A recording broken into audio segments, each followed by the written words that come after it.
Fasten your seatbelts. I am taking you for the ride of your life. I'm going to show you what this car can really do. Are you ready? I am ready. Hang on. Okay. Here we go. Hold on to your butts. Go get him, kid. It might be a tumor. It's not a tumor. Not a tumor at all. As if. You're going to ask me. So you can go ahead and ask me what you're going to ask me. And my natural response could be to get offended. Hey, want to hear the most annoying sound in the world?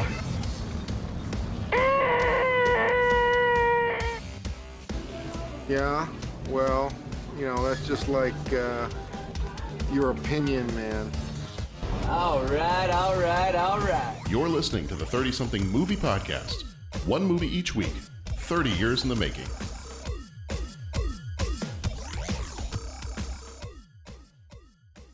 Eventually, all things merge into the 30-something movie podcast, and three guys run through it.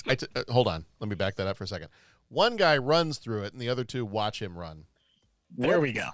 Okay, so I want to know what is merging with our what do we have to do to merge? I don't know. Merge in the form of Constructicons, merge to form Devastator, or merge to form Voltron, or is it the movie Cocoon, or what's going on here?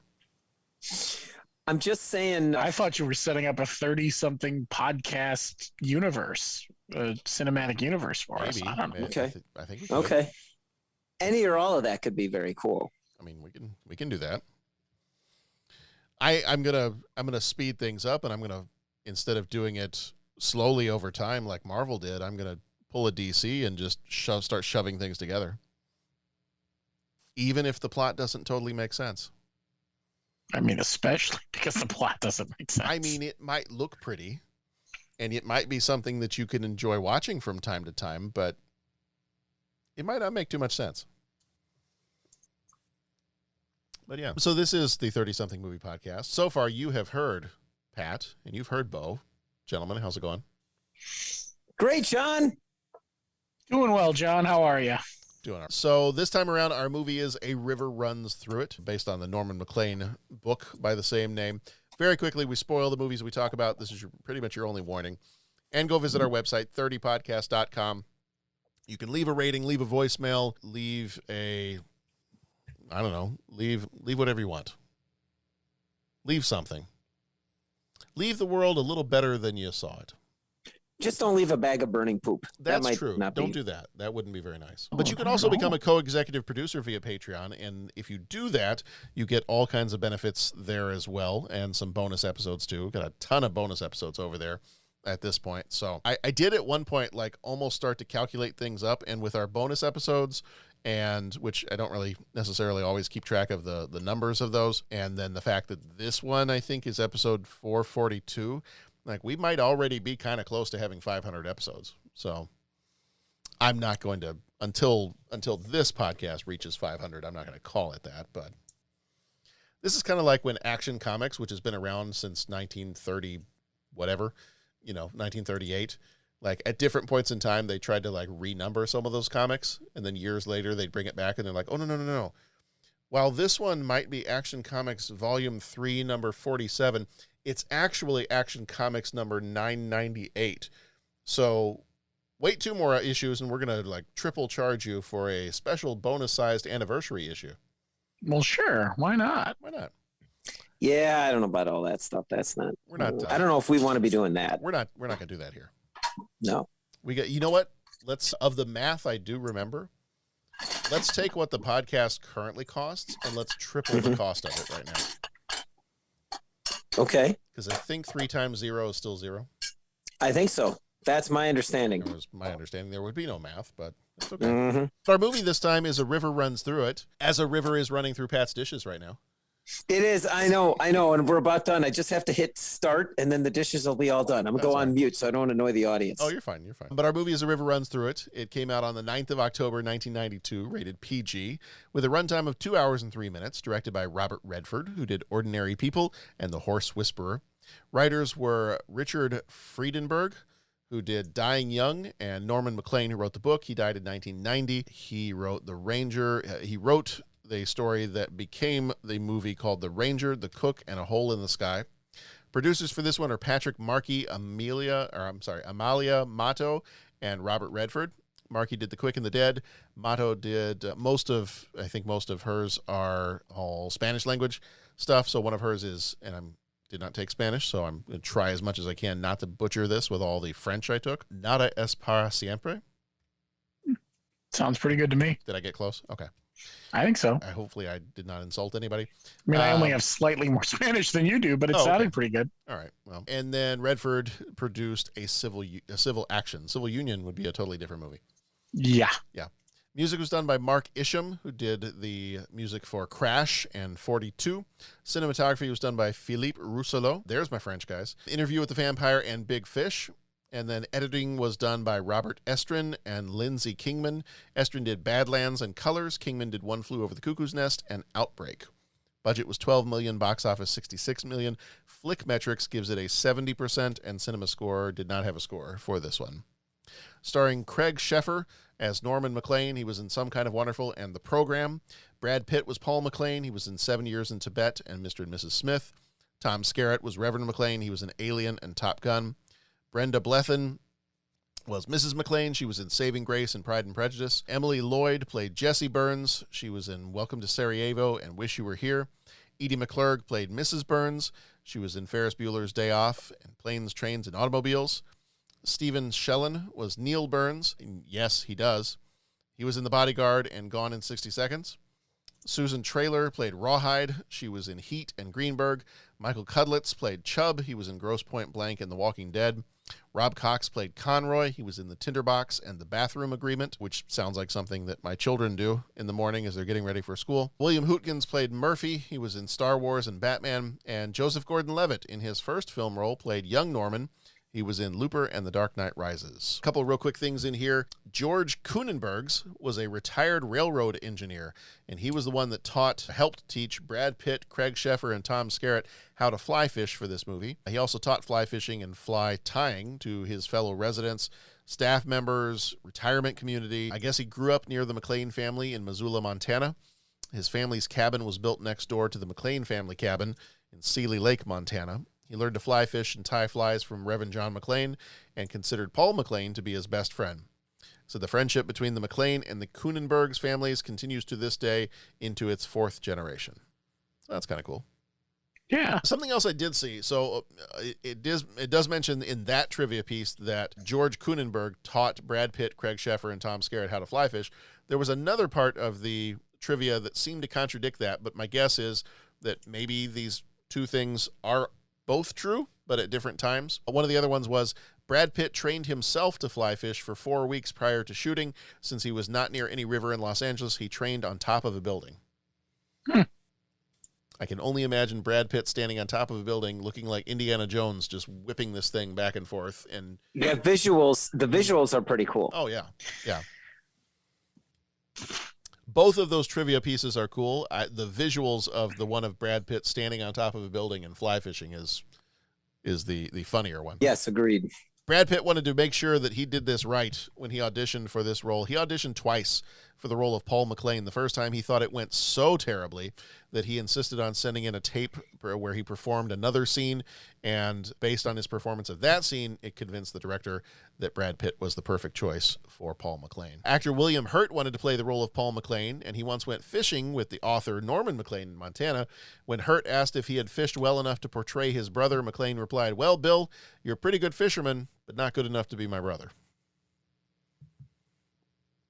And at one point in time, this was considered as a movie that could possibly bring together a real-life family. Lloyd Bridges playing the father, and his two sons, Beau Bridges and Jeff Bridges, playing the sons. That would have been an interesting movie. It would have been. It would have been. I don't know. I don't know that you have quite the same flavor there. The dude abides. True. A dude abides in the middle of the river. Right. All right. So very quickly, we'll jump into the synopsis here. We've got the trailer for you, and then some major moments to walk us through the plot of this one. In a world where two sons of a stern minister, one reserved, one rebellious, grow up in rural 1920s Montana, they'll learn that their father's lessons about fishing might teach them more about life itself. And the trailer was not working earlier, so I'm going to put it in here later. Ba-dum-bum-bum. Trailer song. It isn't very long. I missed the trailer song. I'm happy to hear You it missed back. the trailer song? Okay. I should actually just make the trailer song official. I think so. Like we have all the little drops for everything else. I should just officially make the trailer song. Like the little interstitial, you know? It's the trailer song. It isn't very long. Hey. Yeah, we can do that. I think that would be very cool. It is often those we live with and love, the ones we care about the most, who elude us. Even now, when I look back on the Montana of my youth, I long to understand what happened there and why. Norm, what do you want to be when you grow up? Minister, I guess. What are you gonna be? First or fly fisherman? There's no such thing. There isn't? My brother Paul and I grew up in a time when the land was still untouched. In Montana, there are three things we're never late for: church, work, and fishing. It was a world of wonder and possibility. I'm in love with Jessie Burns. With all the fish in the river, I'm not like her.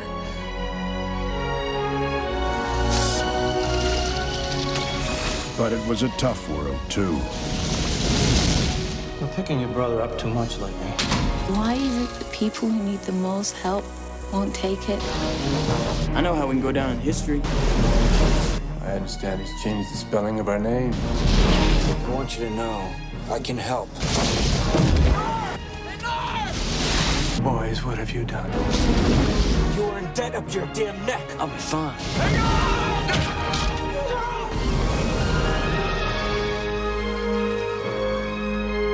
From boys to men. The world is full of bastards. The number increasing rapidly the further one gets from Missoula, Montana. Amen. In life and in love.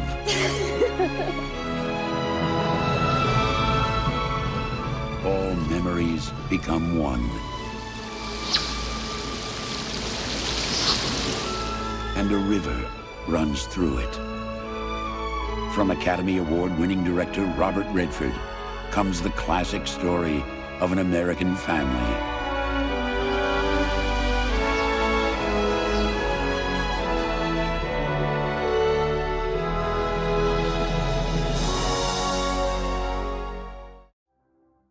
All right, so our major moments for this one. I've got 7 major moments that are going to walk us through the plot. Then we'll get into our deeper thoughts on the movie itself. So quickly, kind of walking through the plot here. Major moment number 1, the McClane boys growing up. So we get a voiceover, and the narration is done by Robert Redford himself. And the narration is being done on the part of Norman McClane, as he is the writer of the original novel. And we get to see the boys growing up from very young age. And like I said, we see a very young Joseph Gordon-Levitt in his first film role. And we get to see the boys growing up under the roof of in that description, that synopsis, they called him a stern minister. I guess stern is probably a right word for this. I mean, he doesn't seem to be super harsh, but he does have, I think he's got fairly straightforward expectations for the boys and you know what they should be doing and all that. But I don't know. For some reason the word stern doesn't necessarily seem to fit, because it was like, well, yeah, he's stern as long as they're doing what they're supposed to be doing, and then when their school day is over, when they've learned what they need to learn, when they've written the essay and cut it in half multiple times, then basically just go, run, play, fish, do whatever.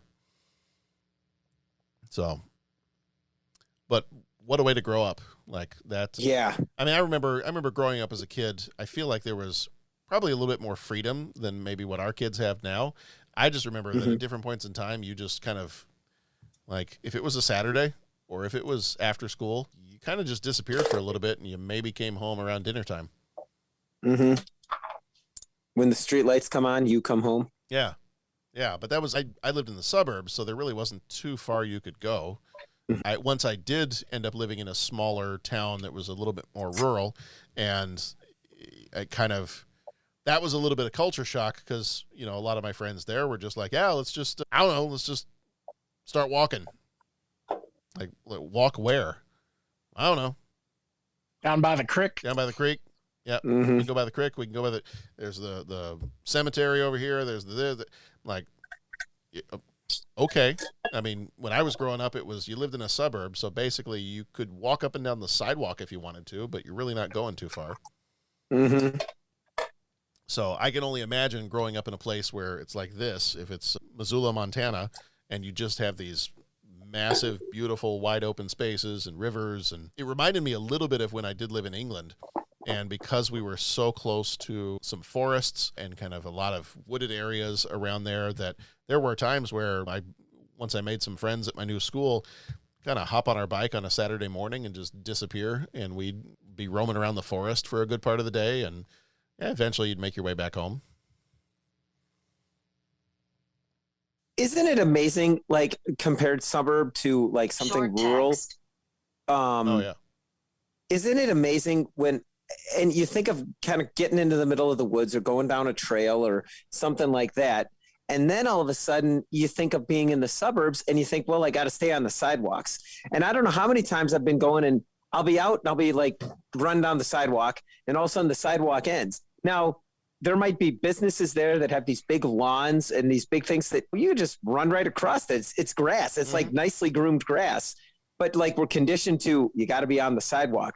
Whereas if you were out somewhere else, you'd be like, oh, I'll run down the side of the road. There's a field I can go across, you know, and as long as you're not trespassing, you're okay. Yeah. But it's amazing how you do that. And then suddenly you're like, oh man, got to stay on the sidewalk. As opposed to being out somewhere where there aren't sidewalks. And then it's just like, oh, well, I'll just run through the woods, find a trail and find my way to the river. Yeah. You know?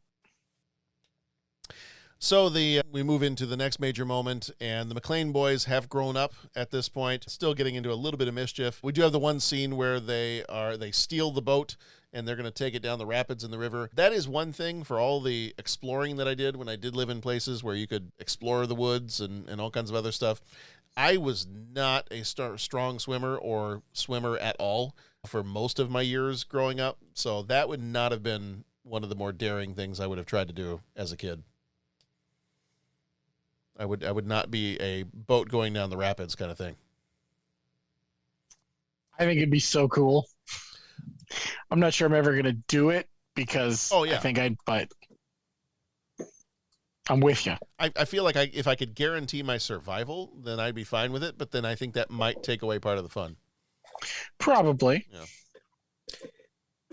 Well, I don't know, man. I think you see those guys do the rapids now, you know what I'm saying? And those rafts and stuff, and they got life jackets and helmets and that, and they look like they're having a lot of fun. Yeah. I'd be more up for it if it was that. Like if I had the proper safety gear. Yeah. But like I said, I'm not a strong swimmer to begin with, so it still would make me a little nervous. It would give you pause. Yeah.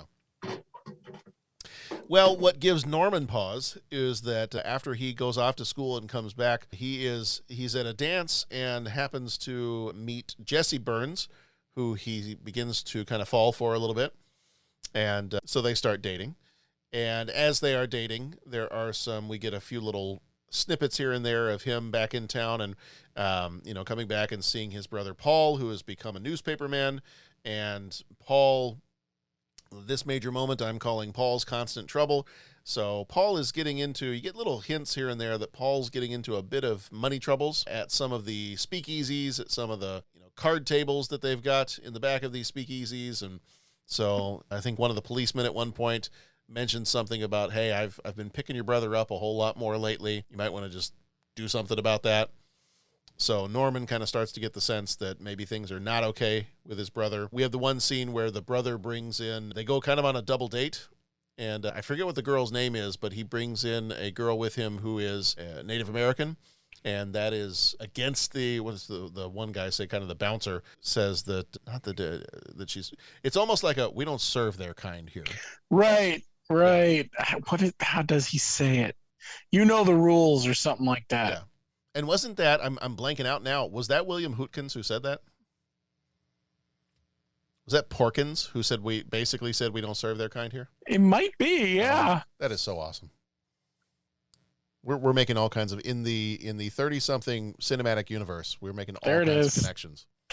All connection. Any connection we can make. We will stretch any possible connection to make it all Star Wars related. All Star Wars, all the time. All Star Wars, all the more Star Wars, more better. Major moment number 4, I'm calling as Norman gets a little bit more serious with Jessie and ends up meeting her family, and it's a very different kind of family dynamic than what he's used to. And this part is kind of funny. Her brother comes back into town, and we find that he's a bit of an alcoholic, a bit of a playboy, and he kind of gets wrangled into going fishing with them. Fishing is, how shall I put it, not his bag, baby. Well, you don't show up hungover to fishing. Well, and what is it? It's not in the McLean house anyway. No. And in Montana, what is it you don't show up late to? You don't show up late to church, dinner, and fishing, or what was it? Church, work, and fishing? Church, work, and fishing, maybe, yeah. Yeah. Yeah. Although it does make you feel like dinner ought to be in there somewhere. I feel like it. That should be a 4th one. So this, I already said it when I mentioned his name during the credits portion of everything. I'm calling this major moment Neil Burns. Yes, he does. Because he happens to fall asleep outside in the buff, as it were. Au naturel. And, quite the sunburn. And he ends up with a little bit of hot cross buns. Is it just me, or do they imply that he might have Burns otherwhere as well? That might have been implied. Yeah. So, yeah. So then that gets to be kind of awkward when Norman has to bring him back home, and in nothing but the suit that God gave him, and brings him back home, and that does not go over well with Jessie. So they have a little bit of a falling out there for a bit, and then we get to kind of interspersed with all these other scenes is occasionally we will go back to the river, and the boys will be either fishing on their own or fishing with their father. And that's kind of one of the through lines that keeps going throughout this movie is it brings it all back to the river, and it brings it back to the idea of the fly fishing. And I haven't had as much of a chance to talk with him in depth about it, but the pastor at the church that we go to, this is his favorite movie. Like he lived before he moved back here. I think he was born down in central Illinois, but then he went off and for most of his life, he was the pastor of a church in Montana. Might have been Bozeman. I'm kind of blanking out on where it was exactly, but he has mentioned before, because he knows that we do a movie podcast, and he actually had done a podcast with a really good friend of his about fly fishing. And so they did, when he was wanting to start his podcast, he was asking me questions about starting one. And I remember him telling me that this was, and he's mentioned it before, that this is one of his favorite movies because being set in Montana, and he loves to go fly fishing and all that. But that is one of the through lines that kind of continues as the movie goes along, is bringing it all back to the fly fishing part of it and kind of what their father taught them. And you can see from time to time how Norman is not quite, he works at it, but he's not quite the natural that his brother Paul ends up becoming. And this major moment I'm calling Paul attains perfection, is he's watching Paul as he's fly fishing, and he has that one really great line where he says something along the lines of, and then I noticed that for the first time, Paul had broken through our father's instruction, or something about that, and had kind of become something of his own, that he'd kind of passed through what their father had taught them and become his own thing. And I think he said something about it was, I was observing perfection, or something like that. Mm-hmm. Major moment number 6 is then as he finds out that he has been offered a job in Chicago. He is planning on moving to Chicago. He does want Jessie to come with him. And around about this time is also where we find out that Paul has died. That because of some of his dealings with the card players in the back of the speakeasies, that he was beaten to death. And so the kind of the back portion of the movie is the family dealing with the loss of Paul, the parents being devastated by the loss of one of their sons. And then we get to the very end, and it's Reverend McLean's final sermon. I think they even say that might have been his last sermon that he gives at the very end of the movie. Yeah, they do say close to the end. Close to when he himself passed away. So yeah. And that's how we wrap up the movie, is we wrap up the movie with the kind of the narration by Robert Redford talking about the last sermon of the father, kind of talking about how sometimes you don't know how to help people that need help, especially when they are closest to you. But his kind of final thought is, to provide love and care regardless of what people have done, and to treat them that way. And then we end with the kind of the final narration of an older Norman McLean fly fishing in the river, and we get the line of that's something along the lines of all things merge together and a river runs through it, which with the tone of the movie, I could play my little drop of Peter Griffin going, he said it? He said the title of the movie? Not going to, though. Not going to. I might. If I change my mind, I'll do it later. But so those are the major moments. Do you feel like I missed anything in the major moments before we talk about our opinions and get into some of our deeper thoughts? I think that's pretty much it. Okay.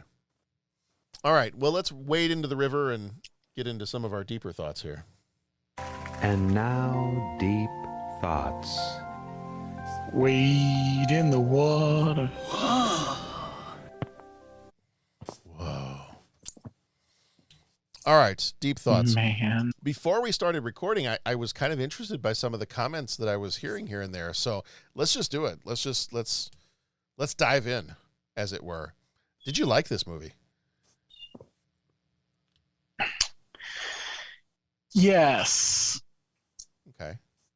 That's a reluctant yes. Well, it's not that I didn't like the movie, it's that I hated the film. Like, it was fine. Yeah. But it was fine because I was going to watch it for the podcast. I'm not sure there's much about it that makes me run out and say, I'm going to go sit and watch that again. Okay. Like, if we weren't going to talk about it, it's not the kind of movie that floats my boat. There's nothing wrong with the movie. Mm-hmm. It's maybe not, maybe the audience. Yeah. Patrick? I liked the movie. It was a different pace, a different style of movie is maybe a little bit wrong. I was almost reminded of, believe it or not, the Joy Luck Club. Okay. And I was reminded of, there was one other film, and I was trying to think of it now, but I was reminded of those because there isn't like the bad guy that we got to deal with. There wasn't, you know what I'm saying? It wasn't like there was some big thing like the family had a falling out and all this that they had to get over.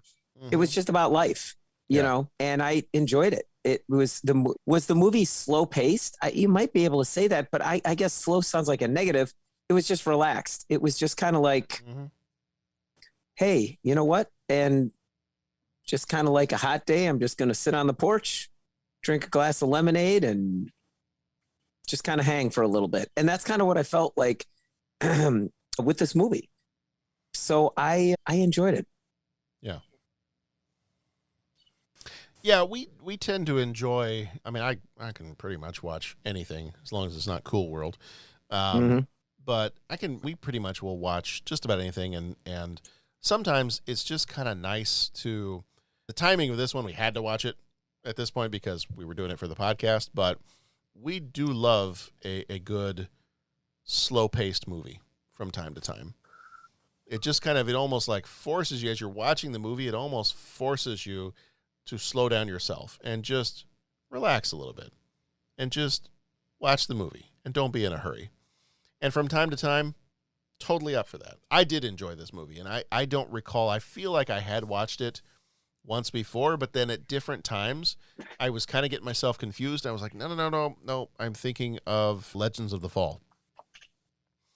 So at different times, I was kind of blending some of the, I was like, yeah, wasn't there's the point in this where like the one brother falls in love with this girl, but then the other brother kind of steals her away. I was like, no, wait, that's Legends of the Fall. That's not this one. I mean, and it doesn't help that Brad Pitt's in both of those. But yeah, so I think there were a few times where things I thought that were in this movie, I was like, nope, that's Legends of the Fall. But I did enjoy this one. Like, even if, because I don't know that I feel like I would say that the story was too slowly paced. I think it was appropriately slow paced for the type of story that it is. I mean, it's a movie about when your kind of major metaphor and your major visual are fly fishing out on the river. You're not, if you've been fishing before, and that'll be one of our 3 questions here in a little bit, you're not really in a hurry when you're fishing. Like, you're pretty much waiting most of the day, most of the morning when you're out there fishing. There's a lot of waiting, and it's quiet sometimes, and it's a little slow sometimes, but that's kind of the way it is. And I think the slower pace of this movie, coupled with the just beautiful visuals that always make me want to go drive or fly to Montana and spend more time there. I really enjoyed the movie. Am I going to seek it out as one that I would watch again, having now watched it? Probably not. But watching it all the way through one time and being able to, see the cinematography and get the story and everything else, yeah, I enjoyed it.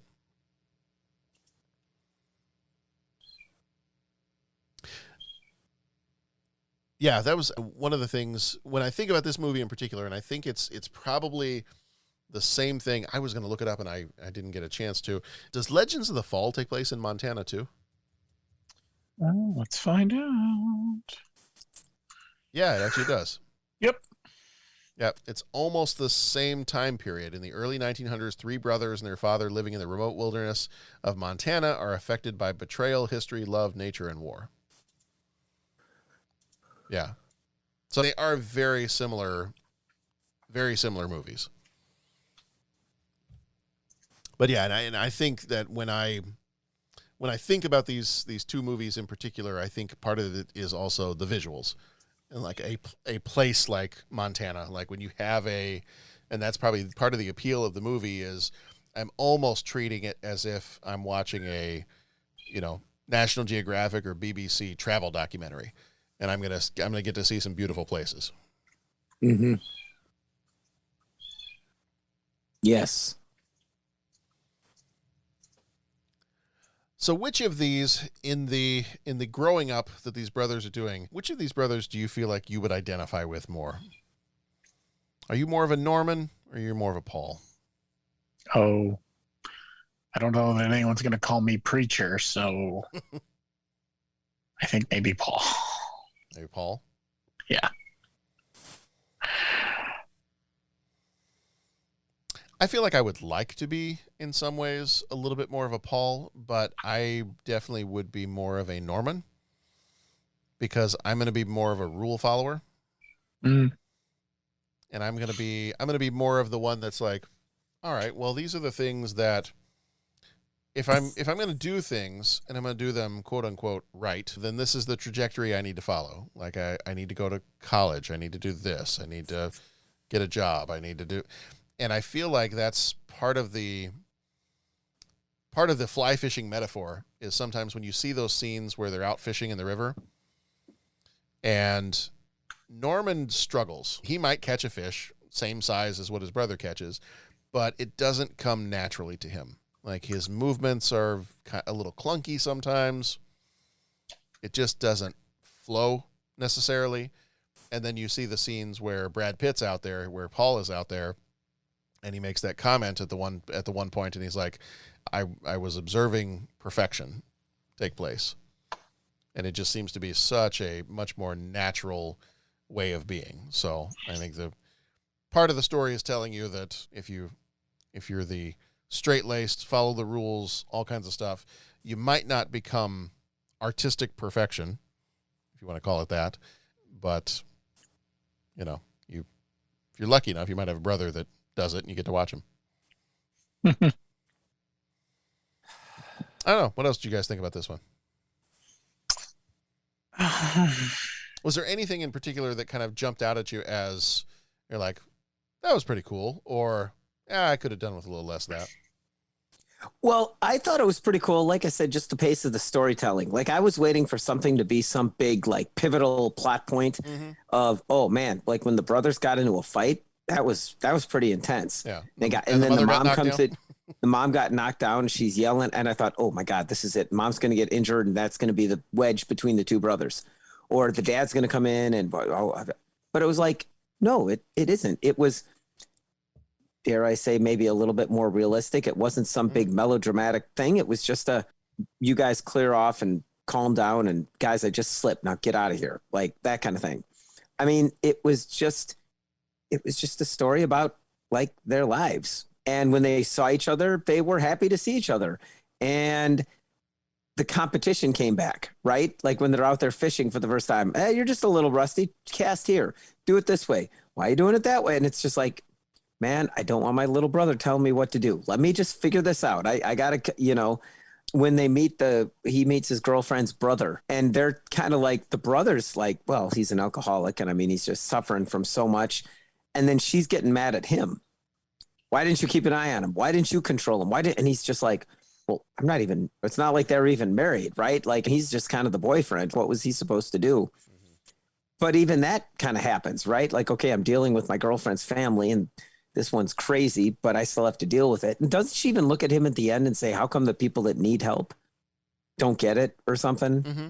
Yeah. Yeah. So so then it's like, oh yeah, she was so mad at him for not keeping her brother like under control. She didn't expect him to keep her brother under control. She's just venting her anger at something that she can vent her anger at. Right. And I was just, wow, the movie just did so much in those little telling the stories that was in the shadows. Right? Telling the story that you don't see. I think they just did a great job with it.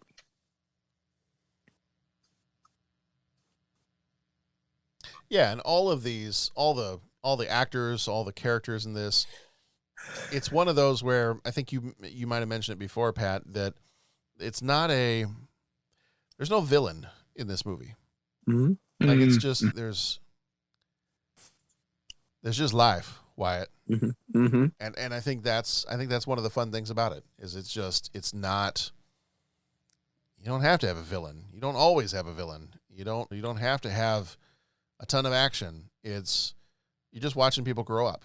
You're watching this family grow up. And now my wife and I did kind of chuckle about it because in terms of the things that we like to read, like she had said that she had always wanted to read this book. And I was like, okay, well, do you actually want to wait and not watch the movie together? I can watch the movie without you, and we can watch it again later if you want to. And she's like, no, I've already got too many other books. I'm backlogged on reading, so let's go ahead and watch it. But it was kind of funny. We chuckled at a couple of different parts because we could tell this is very much the kind of book that she would love reading because it's going to have long descriptive paragraphs and passages, whereas the style of things like that, my favorite style of fiction writing is minimalism. And so I really appreciated the scene where the preacher where Reverend McLean is teaching his son how to write. And he's like, good.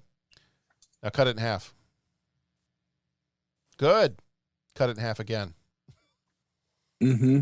Cut it in half like that. I'm watching that part and I'm going, now there is a man after my own heart. Yeah. Cut it in half. Yeah. Cut it in half. I don't mind. I mean, I'm good for a flowery, descriptive passage every now and then, but it's not my go-to. Like if it's pages and pages of describing one tiny little detail, that's not for me necessarily. That's one of the reasons I struggled a bit with. Was it trying to get through the first part of Victor Hugo's Les Miserables? Oy. So I was like, how many pages are we going to talk about what kind of pipe the bishop likes to smoke? 10 more than you wanted is the answer to your question. Yes. And I was like, oh man, the musical definitely moves faster than this does. So, but and part of it I think appealed to me too was one of the first things when I first went to college and the job that I think I thought I was going to have at first before I got into education was newspaper. So like the whole idea of him being a newspaper man and being a reporter, like that was kind of fun. And that was part of his character that I enjoyed because I'm like, all right, well, see a little bit of myself there in the newspaper man side of his story. But yeah, it's just kind of it's fun because you can kind of, I think it's a story about generations. Yeah, I think it's just fun to kind of watch all these characters grow up as they go through this. Mm-hmm. Was there anything in the movie anything bothered you? Anything you would have taken out? Not that I can think of, because even though I said it wasn't really my speed, I think you're right when you say it was a slice of these people's lives. So you had to see the early stuff to support the later stuff. You know, if you're talking about like taking stuff out, maybe it's not so much taking out content, it's just tightening things up a little bit. Move the movie along. Because there were a few times that I thought, wow, they jumped over some years pretty quickly. And like we went from young kids to pretty much grown men pretty fast.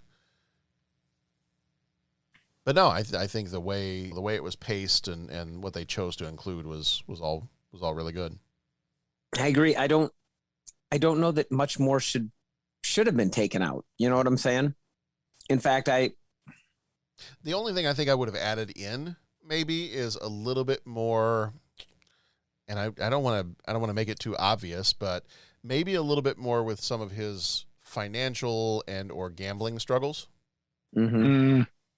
Like that seemed to kind of come up, and then we kind of ignored it for a bit, and then it kind of came up at the end, and then he's dead. Mm-hmm. Well, but wasn't that sort of maybe emblematic of how the family handled it? Like, it was, because they kind of they didn't really talk about it. They just sort of, like we don't talk about that. Right. Yeah. And I think that's what it was meant to invoke. I mean, it's that same, there's a word for it, and I am not pulling it out of my vocabulary right now. Yeah. That word. Yeah. Gosh, I want it to be like, you know, where you turn a blind eye to something, but there's a term for it, and it is failing me right now. So the English language is gone. I got nothing. All right. Sweep it under the rug. Bury your head in the sand. Yeah, but I feel like there's a word, but it's not happening in my head. So here we are. Disregard. Maybe. Sweep aside. Gloss over. I don't know. I'm just running through the thesaurus right now. Yeah, no, I understand. But you see what I mean? I Like get what you mean. Yeah. Yeah, that's exactly what the family was doing with those issues. They were not paying attention. Yeah. Or, yeah. Which it seems like from this movie is trying to tell you that every family does that, because clearly with Neil in the Burns family, they were sweeping his drunkenness and other behavior under the rug, and so I guess that's part of the lesson of this is maybe talk a little bit more. All right. We've got some 3 questions that I think as we answer the 3 questions, we might bring up a little bit more about the movie. Is there anything else about the movie itself? I would say no. I think everything you said, beautiful visuals. I found a compelling story. Robert Redford, great narration, and I mean, great filmmaking. He was directing this one, or did he write and direct? Directing. Yeah. Because I know it was based on that true story. It's based on that life of the family. I can't remember whether it was an autobiography or a book written about them, or how that somewhat went. I mean, because it was written by Norman MacLean. Oh, yeah. Okay. Yeah. So, but yeah, it was just a relaxing, enjoyable movie to watch. All right. It's time for 3 questions. He asks each traveler 5 questions. 3 questions. 3 questions. It's impossible to answer. Impossible because you don't know the answer. Nobody could answer that question. I want to ask you a bunch of questions. I want to have them answered immediately. What you just said is one of the most insanely idiotic things I have ever heard. At no point in your rambling, incoherent response were you even close to anything that could be considered a rational thought. Everyone in this room is now dumber for having listened to it. I award you no points, and may God have mercy on your soul. All right. Question number 1. Have you ever been fishing? Yes. Yeah, me too. When I've was been last, fishing. When was the last time you went fishing? Cool. Many, many moons for me. Yeah, it's been a while. Yeah, same for me. It's been a while. I like doing other stuff on the water and swimming and all that kind of stuff. So It's easily been trying to think. It's 30 years since I've been fishing. It could be about that long for me. Yeah. I mean, I used to go with both of my grandfathers. Both of my grandfathers loved fishing. Okay. And when we went to go visit them, it was either down in Texas or down in Southwest Missouri. And there's a lot of different places you can go fishing down there. But I mean, that was one of the main activities I always remember doing with both of my grandfathers, you know, and different fun stories related to fishing trips that we went on. And the one that I will never forget for a couple of different reasons is my grandfather and I went fishing this one time, and we were catching catfish. And we had been there most of the morning and nothing on our line. And all of a sudden, and this is when I was probably about, maybe 8 years old. I was terrified of dogs. I've probably mentioned this before. I was terrified of dogs as a kid. I got chased by a pack of dogs when I was about 3 in our neighborhood. And who knows if the dogs were just wanting to play with me or what. But as a 3-year-old, I see a group of dogs running at me, and it freaked me out. So for most of my life, I was absolutely terrified of dogs. So my grandpa and I are out fishing, and we've been there all morning, and we're not catching anything. And all of a sudden, he starts to catch, he gets something on his line. He gets a bite. Well, almost simultaneously, I hear a dog barking, and I see this dog kind of like run out of some bushes, maybe, I don't know, 100 yards away from where we are.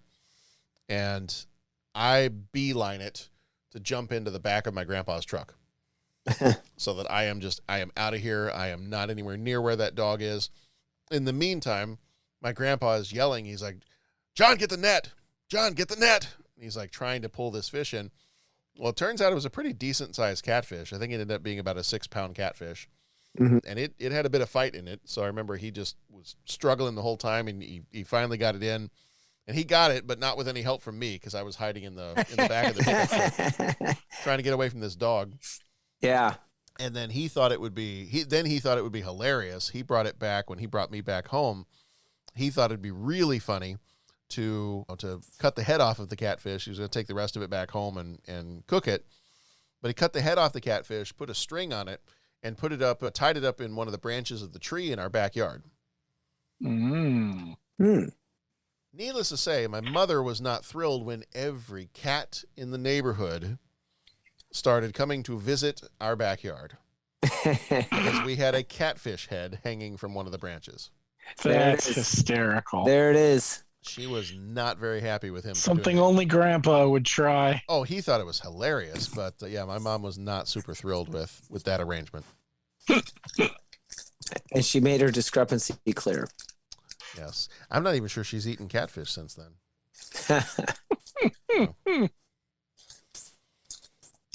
But yeah, I always remember going fishing with, and that's one of the things that, knowing that my kids, with my dad passing away several years ago, and my wife's dad passing away way before our kids were born, like they're not going to have that experience. Like they won't have the experience of fishing with their grandpas, like I did. And that's one of those things where you kind of just have to be like, well, not everybody's going to have the same experience. Right. You gotta make the experiences good, whatever they're going to be, but they're not going to be a carbon copy of what you did and what you went through and all that. And probably they shouldn't be to a certain degree. But that is one thing that I always think about. I'm like, oh man, like those are really good memories that I have. And I'm not a fisherman, so I don't take my kids fishing. I haven't taken them fishing up to this point, and like I feel like I should at some point before they're too old and completely gone. But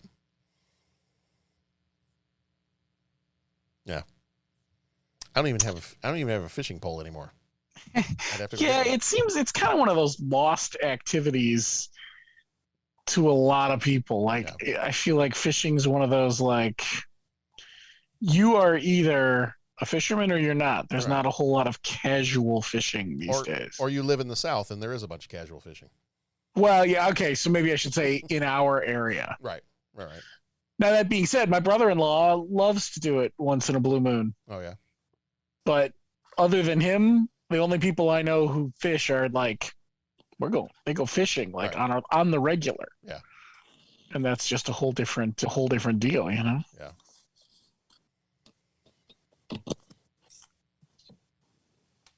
Yeah.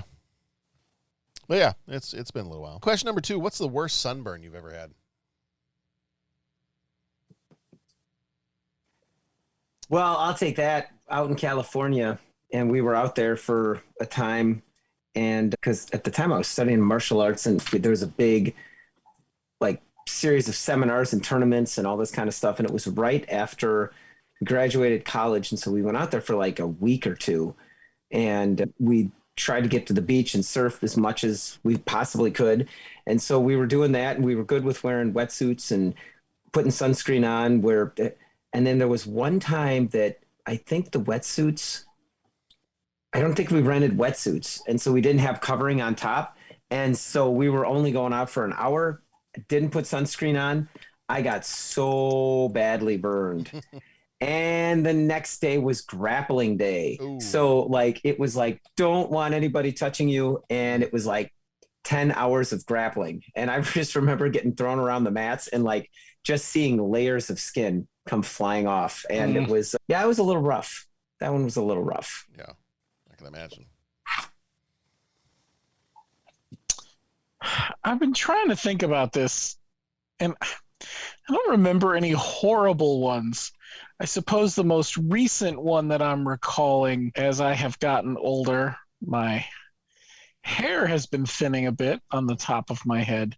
Oh. And I got my first sunburn of my bald spot.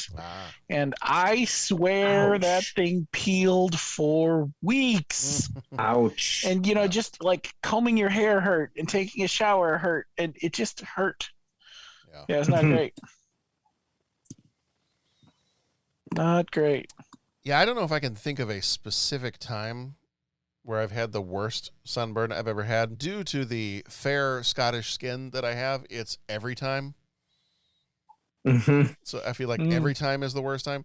I don't have it as bad as my dad did. Like my dad's skin was so pale that he would, when he would drive in the car, he actually had to bring a towel with him if he was wearing shorts. And actually, even sometimes, even if he was not wearing shorts, even if he was wearing like jeans, he had to put a towel over his jeans or his shorts because he would burn through his clothes. Good Lord, man. That's, yeah. Like if he was driving in the car and there was just, if the sun was just beating down on the car, if like the sun was at just the right angle that it would get him, he would get sunburned while driving in the car. And if the jeans or pants he was wearing were thin enough, he could get sunburned through his clothes. Jeez. That's crazy. That's rough. Yeah. So I'm like, all right, well, thankfully I didn't get that, but I do have a tendency to, if I'm out for any length of time and there's no sunscreen on, then it's going to get unpleasant. Mm-hmm. Oh, yeah. I mean, not Neil Burns level of unpleasant, but. Well, no, that was special. Yeah, he was well done. All right, question number 3. What is your favorite Tom Skerritt role? I mean, I feel like there's an obvious answer to this one. Yeah. Well, yeah, I mean, Viper, anyone? Mm-hmm. The obvious answer is Viper. I have a different answer to go along with saying that Viper may be the obvious answer, but What's your alternate answer? I like him as Dallas in Alien. Right.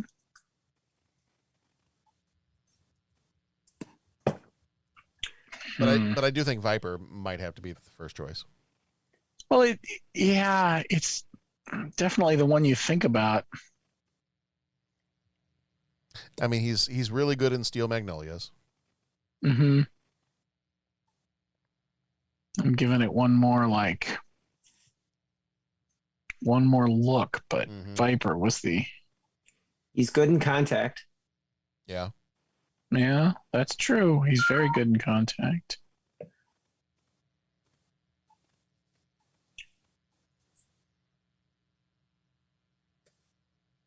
He was also in The Rookie with Clint Eastwood. Mm-hmm. You know, it's funny. Whenever I think of Tom Skerritt, I think of him in serious roles. Mm-hmm. But there is one of a comedic role of his that I do enjoy. His Evan Drake on Cheers.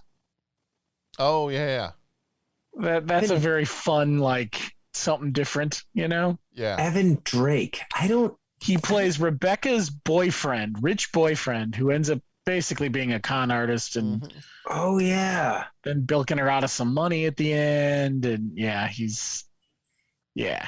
there's no way I could have missed that. I just don't remember. It was it's funny. I would have said he was on a good chunk of that season, but as I look at it now, I think it's only 6 episodes. Mm-hmm. I would have said many, many more than that. So, and it didn't pop into my head until I looked down his IMDb list. But once I saw it, I was like, oh yeah, he is pretty fun in that, isn't he? Yeah. Right. Cheers was such a great show. Indeed.